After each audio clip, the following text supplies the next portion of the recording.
First Nations across Saskatchewan are struggling with an unprecedented increase in crime.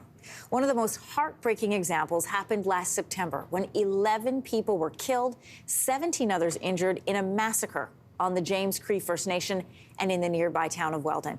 Well, now leaders are sounding the alarm. They are asking for new legislation and funding to protect their communities. And for a closer look at this crisis, we're joined from Ottawa this morning by Lynn Grew, CEO at Native Women's Association of Canada. Good morning.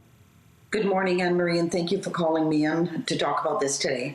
Indigenous leaders are calling this crime wave a crisis. An Indigenous person in Saskatchewan we know is 13 times more likely to be murdered than a non-Indigenous person. That's according to Statistics Canada. What are you seeing? Well, it is a crisis and it is an emergency, and we need some immediate actions. The chiefs have been sounding an alarm bell, but it doesn't seem to be given the urgency that is needed. We know that the Prime Minister promised in 2019 to get this framework done to help work with these chiefs and have agreements in place to have better resources, and that hasn't happened yet. It's too slow. It's taking too long. In the meantime, people are dying and communities are living in fear, including women and children. Given the urgency, given how it's been brought forward on several occasions, what do you think is behind the delay? Some of it is political will. Some of it certainly, it's a very complex issue with underlying issues dealing with alcohol, drugs, gangs. So it is complex. We have an RCMP that have the jurisdiction that they oversee is so large. They themselves are exhausted. They're understaffed. The First Nations policing themselves are under-resourced, understaffed. They don't even have the agreements in place.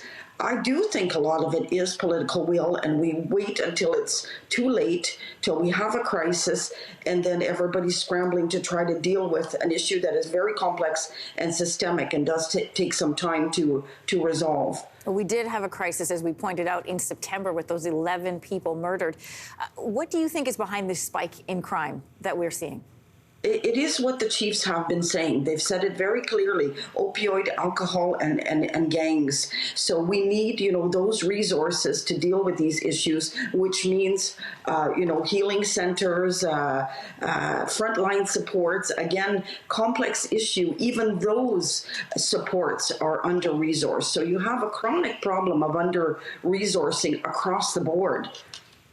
RCMP is tasked with policing vast rural areas, inclusive of First Nations, while dealing with historically low levels of staffing. What kind of alternative policing solutions could be on the table? Well, there are discussions for some First Nations policing forces. However, my understanding is they are not yet declared an essential service. So you have these policing systems being set up without the proper resources, and that promise was made in 2019. So we need to make that happen. So that comes from Public Safety Minister Mendicino, again the Prime Minister. They need to walk the talk. They made this promise in 2019. Well, when is it going to happen?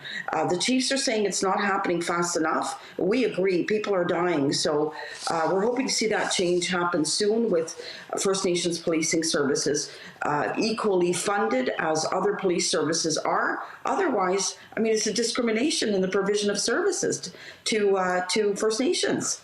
Lynn, what's your concern if these promises aren't met and fast? People are dying, communities living in fear, crisis, chaos. Even police officers' lives are at stake as well. So we need to deal with it. It's an issue of security, safety, and this is Canada. We're not a third world country, and the right to safety and security is a human right, and we need to pay attention to this.